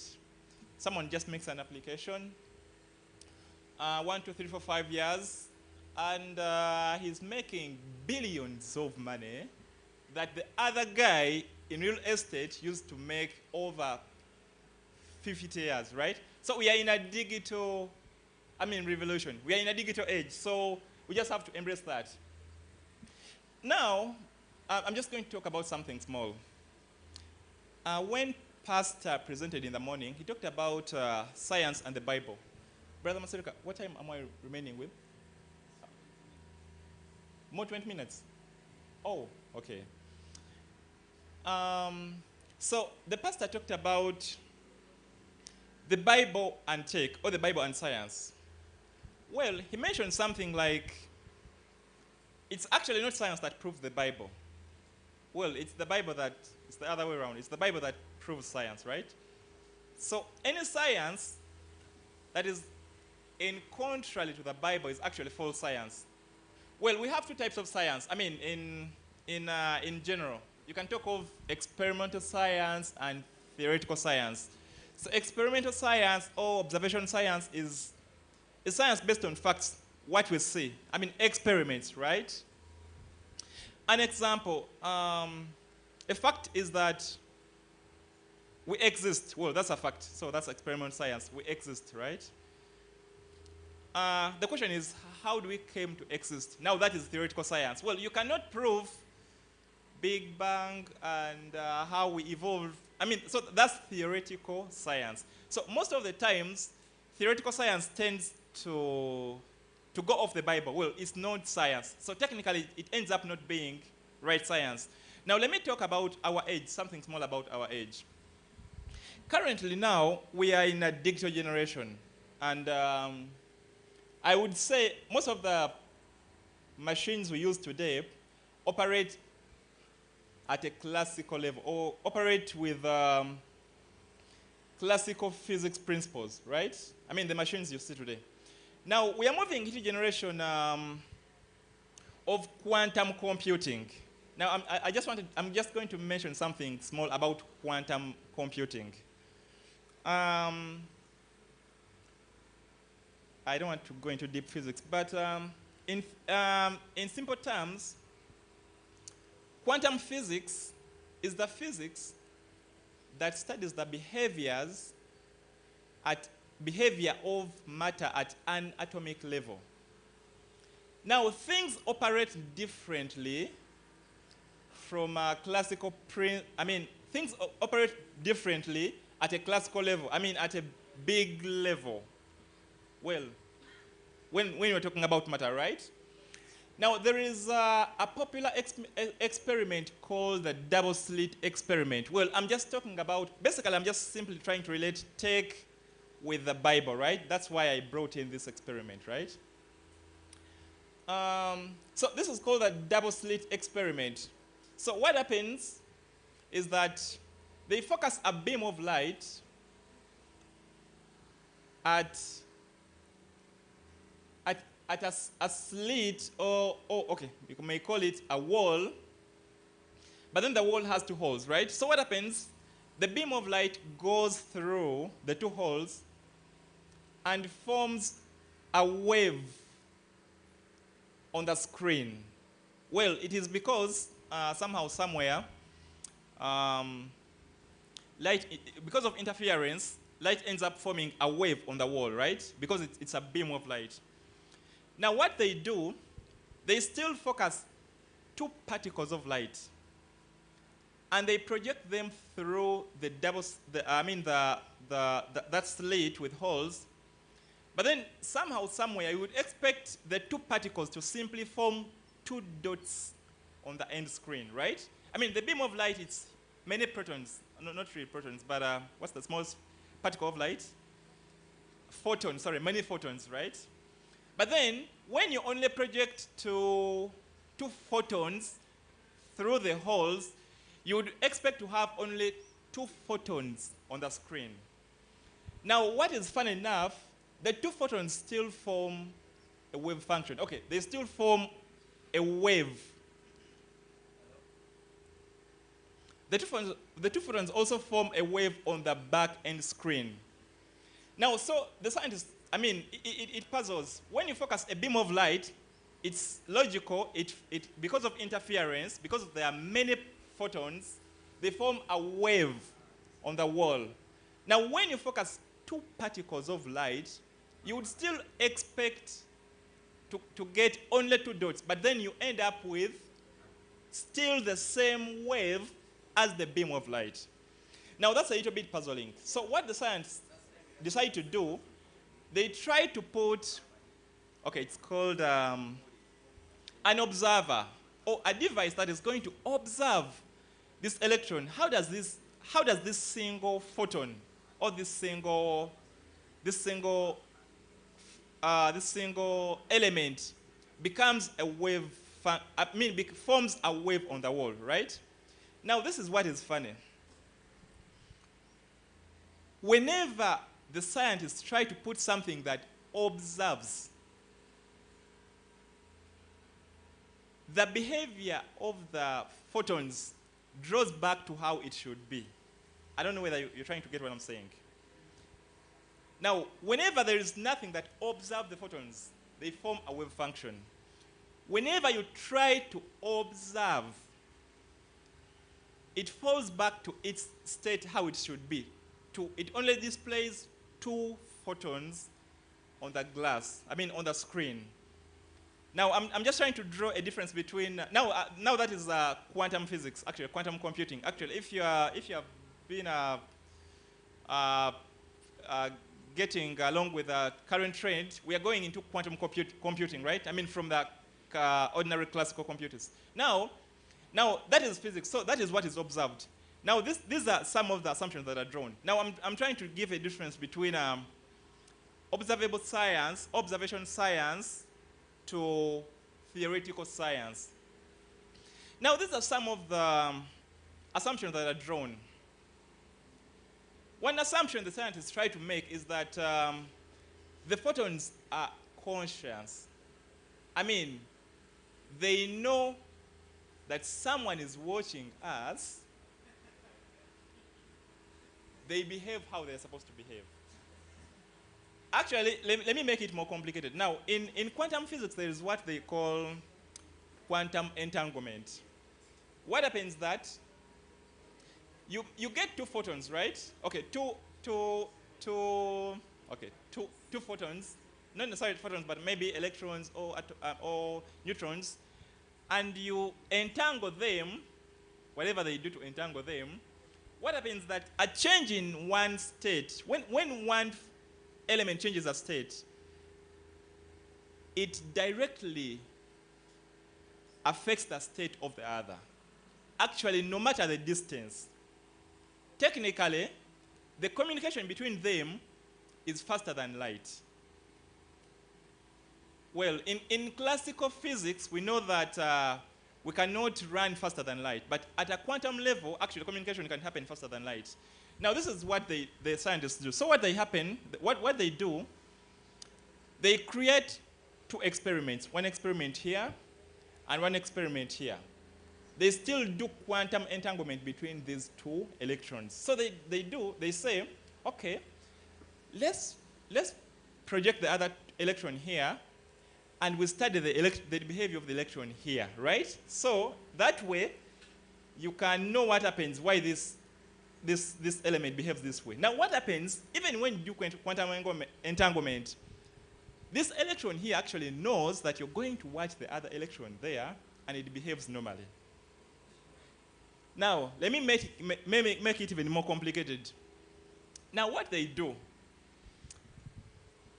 in one experiment, they put the screen nearer. Well, what they want is they want to see why, when we watch this thing, it behaves normally. When we do not watch it, it behaves abnormally, right? So what they do, in one experiment, they put the screen nearer. In the other experiment, they put the screen far, so that they watch this electron when this one has already reached. Are you trying to get what I'm saying? Now, what is shocking, it is as though this electron knows that in the future, they are going to watch the other one. Okay, what I'm trying to bring is that now, that brings a lot of theories. Now, one theory is the universe is conscious. It actually knows that it is conscious, right? That's one assumption. Assumption 2 is the universe does not exist. It is an illusion. It is your conscience that forms whatever you see. Now all that is theoretical physics. Well, what is observed is that when you watch this thing, it behaves normally. When you do not watch it, so now, I was just trying to draw a difference between observation science or experimental science to theoretical science, right? So the concept is, when you go deep into tech, it can become, actually today there are theories like, we actually do not exist, it's just an illusion. There are theories like the earth is conscious. There are theories like time does not exist. I mean, the past, the future, and the present exist at the same time. Well, now actually those are technological, I mean, facts, right? I mean, theories, right? Right? You get what I'm saying? So we should always, when we are diving deep into tech, we should know how far to go, right? As long as something becomes theoretical, you can only prove it based on the Bible. You know the Bible does not teach much of that, right? Okay. How many minutes am I remaining with this now? Or 5? Oh, I'm done. Okay, in summary, it's okay, you can go to the last slide. So, maybe I'll just talk about payments and opportunities. I mean, people have already talked about opportunities in software engineering. I mean, you can work anywhere. I work from home 80% of the time, and the other time I'm supposed to move to somewhere. Okay, I mean, you can do AI, cloud computing, DevOps, cybersecurity, mobile app development. All that is software engineering. I mean, Edwin already talked about that. Let me talk about something to do with payments. Okay, it is true software engineers are paid well. Well, maybe not necessarily the best paid profession, because when you, for example, when you see at the record in US, well, at least, which guys are these? Surgeons, well, are somehow paid better than software engineers in US, right? But this is what makes software engineering powerful, right? I work remotely. I live in Uganda. Also, someone in USA lives in USA but work for the same organization, right? So, well, of course, we are paid the same money. Well, it's because we work for the same organization. Someone in USA needs $3,000 US to rent an average house. An average house. Well, starting house. How much is that here? 9 million, right? 3,000 US dollars. Maybe 9, 10 millions, right? Well, but there's someone in, Rwanda, who only needs $100 to rent a big house, but they are paid literally the same payment, right? Are you seeing the power I'm talking about? So, well, that's why the young, he's late now, unfortunately, but I mean, that's why he could manage to drive big cars and this. Well, because he was working across, yeah, my motivation. Well, because he was working somewhere in USA, he does not need to rent a house of $4,000 US dollars. I mean, in Uganda, a good house is maybe 1,600,000, like $100, something, right? Someone in USA that you work with, Edwin rents a house of $3,000 US dollars. Well, in Uganda, if you work for Google and you stay in Uganda and you're paid like Edwin, in Uganda you're paying $100. Rent, $100 just in Ngasa to Mwetani. Okay, maybe $200, $600. Edwin pays $3,000 US dollars. But you get the same. I mean, that's where the power in software engineering comes. I mean, you can work across economies. You stay in economies where standards of living are lower, right? But then you're almost getting almost close to the same payment, right? So that makes it more powerful. I mean, you can decide to live anywhere. For example, people live so much staying in Kampala where a plot of land is, an average plot of land here is around maybe 150, maybe an average plot of land. Well, as a developer, I don't need to stay here. I will go in somewhere else and I buy a full acre, right? But then, I work from home. You're getting the beauty of software engineering. So I don't need to physically live in some areas. I can choose areas of low standards of living, and so I think that's one of the power of software engineering and opportunities out there. 2, of course, you can work with any company anywhere. You're not close to your physical boundaries. I don't know, unless someone has a question. Does anyone have a question? I think my time is up. Okay, all right, thank you. So, okay.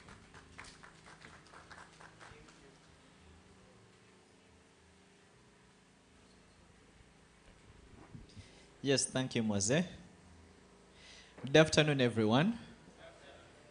Good afternoon, everyone. We need another break? Or we can continue? Okay. So my name is Regan Patrick Makova, and it was supposed to be Mr. Dan Kaiwa to take us through this session, as I might have seen the flyers, but unfortunately he was not able to, so I stepped in, I hope as a dangerous substitute. So my background, because of time, I understand we're finishing at 1. My background, I'm a medical doctor, but I'm now working with Mtesa Moses at the University of Washington. We work together at ITech. So my path is also a bit unorthodox, just like he described his. And maybe I'll hint on some of the things as we go to save time. My topic for discussion is going to be what are some of the challenges that you might face if you're starting the journey to becoming a good software engineer. Could even start with becoming a software developer. And then what are some of the things that you could think about, or what are some of the approaches to overcome some of those challenges? Chances are high that most of the things I'll mention, a number of us might resonate with. And so I'm going to go through some that I feel personally affected me and share perhaps some of the tips that I use to be able to overcome them. Now, part of my background, as I said, was inspired by the late Joseph Kawesi. Now, this is also the founder of 3ABN Uganda. If you've seen that on your TVs, he's the mastermind behind connecting 3ABN International and the Ugandan version. He was a very intelligent young man. So he's also part of the people